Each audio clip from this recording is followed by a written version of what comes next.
Tiniyak ni Bureau of Internal Revenue Commissioner Charlito Martin Mendoza na pananagutin ang sinumang empleyado na sangkot sa umano'y pang-aabuso ng Letters of Authority o LOA. Ito'y matapos silingin ni Senator Erwin Tulfo sa Senate Blue Ribbon Committee na imbestigahan ang umano'y money-making scheme sa BIR base sa mga reklamo ng iba-ibang kumpanya.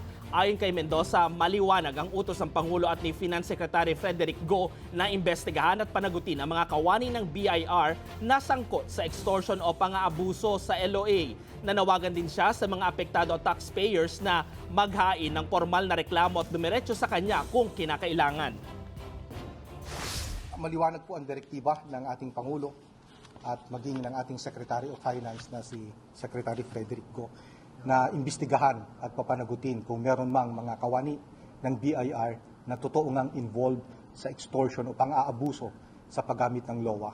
Kaya nga po, yan din ang panawagan ko sa mga stakeholders natin, sa mga taxpayers natin na nakaranas ng pang-aabuso o panggigipit ng mga taga-BIR na lumapit sa amin, sa akin mismo, diretso sa LOA.